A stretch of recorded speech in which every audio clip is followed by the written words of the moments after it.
Ayan. Ayan, may sumagot na. Nag-success na tayo mga kapatid. Ayan. Good morning. Ayan, good morning po. Good morning. Natutulog pa po ba kayo, kapatid? Hindi po, nakahiga po ako, nakikinig. Nanonood pala ang ating kapatid. Opo. Nanonood sa ating live. Thank you for watching. Ayan mga kapatid. Ayan si Tita Ellen. Meron siyang kwentong kapatid. 11 weeks ago na. Ang nakakaraan, 3 buwan na. At ngayon lamang natin siya napagbigyan. Ayan, mag-good morning muna kayo sa ating mga kapatid. Si Tita Ellen Gomez, Yala. Morning po. YouTube, Morning po mga kapatid. YouTube at Facebook. Yala. Okay? Gulat ko. Nagulat daw si Tita na nasya-shock pa siya, no? So, ayan, matagumpay na. Hindi ko tatawagan niyo ako, Terem. Hindi niya raw alam na tatawagan ko siya. Okay?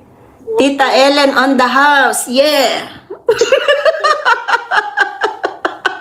Yeah, raise the roof. Yala, meron kayong kwentong kapatid kasi dito na sagasaan ko eh. Parang ito yung early days ng ating kwentong kapatid, ano? Dahil 11 weeks old na itong kanyang kwentong kapatid. Gaya din naman ni Osang, yung ating kapatid na unang tinawagan, ano? Yung mayaman.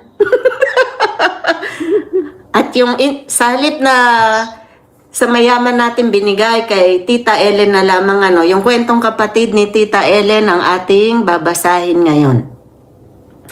Opo. Okay.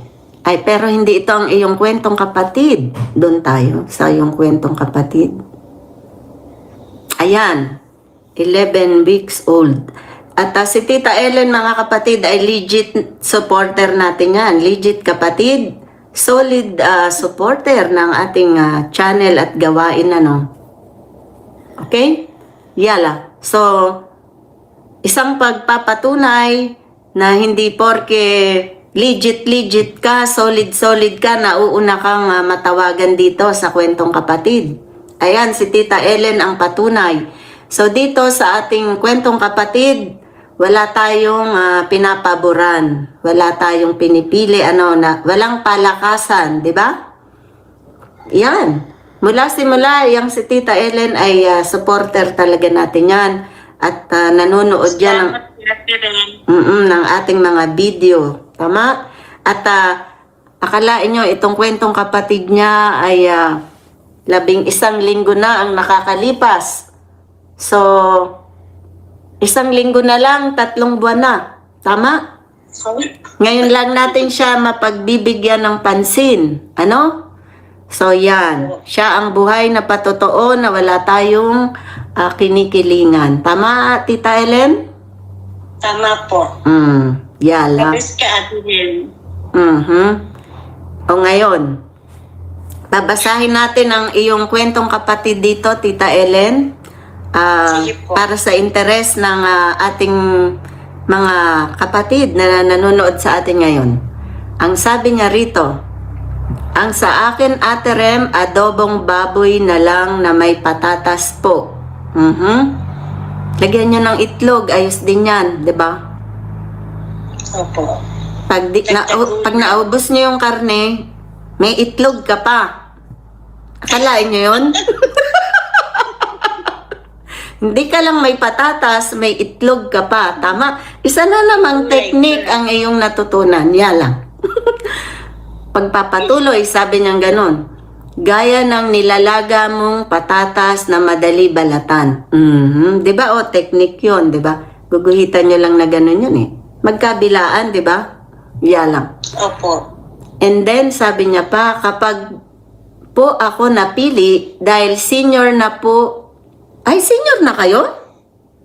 Opo. Hindi halata. Kailan nag-birthday ako noon? Hindi halata. Akala ko, ano lang to eh, mga 20s. Senior na pala. Senior na pala. Senior na po. Anyway, 68 na po. talaga ba? Hindi halata ah. Opo. So, isa kayong pinagpala ng ating Panginoon na binigyan niya ng mahabang buhay. Amen, talaga yan. May purpose pa kayo sa mundo na ito. Bakit tayo nandarito pang lahat? Oo nga po. Sabi, habang buhay, may pag-asa, di ba? So, sa kagaya ninyo na isang 68 years old, talagang may purpose ka pa niyan eh. Kasi yung mga bata na buhay pa, hindi nakakapagtaka bakit buhay pa, di ba? Ngayon kasi pag nag-60, nag-50, parang, buhay ka pa? Parang ganun sabi nung iba eh. Yala. So, may ano pa talaga yan eh. May purpose pa si Tita Ellen. Sabi, tatawagan ka pa ni Ate Rem. Tuto pa rin ang iyong adobong baboy na may patatas. May bonus pa. May itlog pa yan. Lagyan mo talaga ng itlog yan. Di ba yan lang ang pangarap ko noon, yung magkaroon ng nilagang itlog. Yala. Ano pang sinabi dito? Ako'y napili dahil senior na po, pambili ng gamot at stock food po. Thanks po. God bless. Aha. Hindi niya lang plano adobong baboy. Mag-i-stock siya ng Siyempre, food. magluluto ako. Adobo. Ay. Napili ako. Balita ko may swine flu ang baboy. Safe na ba kainin ng baboy? Oo nga po. Ang Medyo, pork. alanganin pa po muna. Naku. Pwede na lang. Ay, hindi. Sabi mo rito, baboy eh. Hindi pwede magpalit-palit. Tama, mga kapatid? Hindi yung tawa ng adobong baboy. At pakikita ko po. Kaso ano eh. Hindi nga kayo pwedeng magluto ngayon ng baboy. May swine flu. Delikado. Delikado talaga yan. Dahil dyan, sayang naman, hindi matutupad ang inyong pangarap. Tatawag ulit ako ng bago. Hindi kayo pwedeng mag-adobong baboy. Hindi rin pwedeng palitan. Tama. Sus Maria. Okay.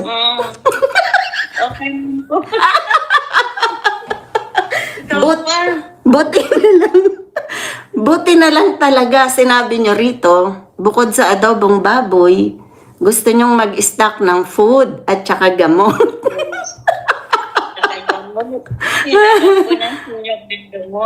Aha, may maintenance na kayo, syempre. Ano bang problema sa ating katawan? Sa high blood, tsaka supplement, umiinom din po ako, supplement. Supplement. Tapos mga vitamins. Anong supplement yan? Nag-ano pa ba kayo? Yung gluta? Yung, Nag-gluta ba kayo? Gluta? hindi, hindi ako nag-gluta. Wala po akong ginagamit. Kala ko nag-gluta pa kayo. Huwag na kayo magluta. Maganda ka na. Yala. At makinis na. Ako yung bibig sa akin ni Lord, ganito na lang talaga po ako. Tama. Siguro dahil sa sobrang faith ko kay God, hindi niya pinababalaan. Ito po ako ngayon. Amen. Amen. Tama yan. Yala. So, ganon. Ang supplement ko lang po, Ate Rem, yung barley. Barley. Maganda po yun. Capsule lang gamit ko, barley.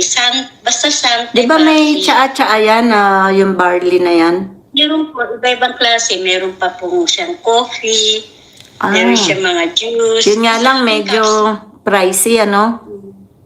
Yun nga po. Ang bumibili lang ako minsan pag meron mga 10 pieces, mga 100 lang po. Ay, ganun. Kung bibigyan kita ng 2,000 ngayon, makakabili ka nun. Ate Rem, super laking tulong po yan. Ay, ganun ba?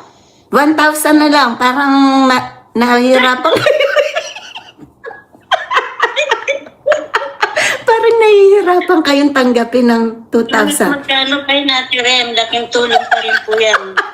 Tinatawaan kayo dito ng ating mga kapatid, oh. Sabi ni Carmela, tawang-tawa sa inyo, oh. Ha, ha, ha, sabi niya. Mayaman. Hello, Carmela. Ano? Hello, Anjo. Batiin niyo sila sa hapon. Di ba? Balita ako, magaling kayo sa paghapon. Mayroon tayong taga-Japan dito nanonood. Yala.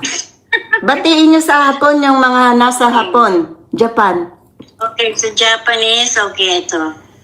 Minasan, konnichiwa. Watashi ga, Ellen Gomez, Tita Ellen Gomez. Yoroshiku onegaishimasu. Oo. Minna genki de ne? Aishiteru yo, minasan. Mga kapatid. Yala. Yala. Ang galing nga. Purihin natin si Tita Ellen. Hanggang ngayon, napaka-active ng mind niya sa Nihongo, di ba? Opo. Language ng Opo, Japan. opo. Yofi. Very good talaga yan eh, no? Heart, heart, heart na yan. Ano ba yung sinabi ninyo kung wala, ano? Di ko alam eh. Ano ba yung... Pakilala po ako sa kanila Aha. na sabi ko sa kanila magandang hapon po sa inyong lahat. Mhm. Ako po si Ellen Gomez, Tita Ellen Gomez. Mhm. At nakikinig po sa inyo, bumabati sa inyo ng magandang hapon at maraming salamat po. Hanggang sa muli, magkita-kita ulit tayo. Parang ganun. Kaganda naman pala ng inyong sinabi. Ay, teka, porke nandyan na kayo, batiin nyo yung sabihin nyo sa mga Hapones, mag-subscribe sa Ate Rem Kapatid YouTube channel. Okay. At kung may natitira kayong boyfriend doon, tawagan nyo na rin dito. Sabihin nyo mag-subscribe sila sa ating YouTube channel. Yala.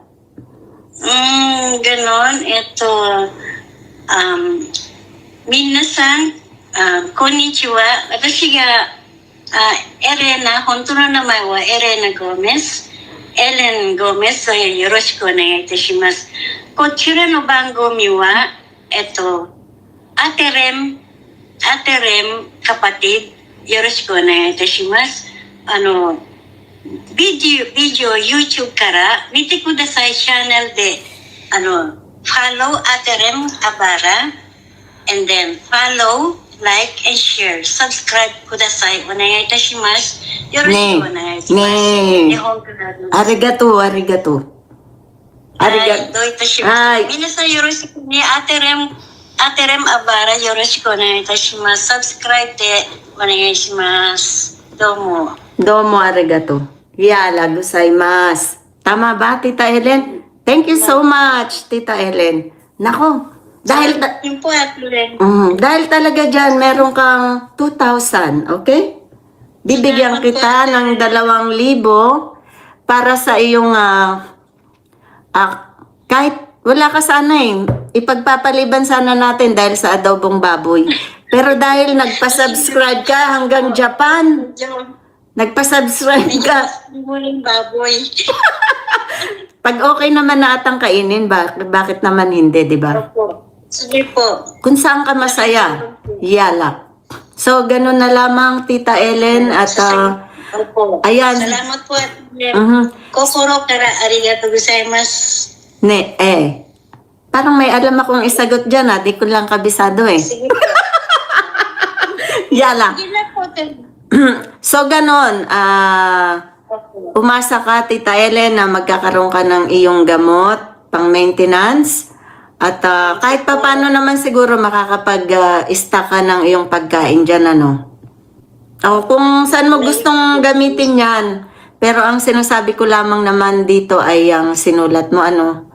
At biro lamang yan, ano, yung adobong baboy. Kung safe na yung kainin, bakit hindi? Ano? Yala.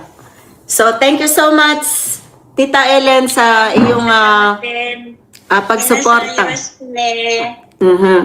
Yala. Po, Ate Rem. Bye-bye, mga kapatid. Ayan, si Tita Bye, Ellen. mga kapatid. Kumusta po kayong lahat? Ayan. Okay. Bye. Bye-bye. So, Yala. Bye-bye and thank you. Yala. bye po. Ayan. So, ayan, may nagtagumpay rin.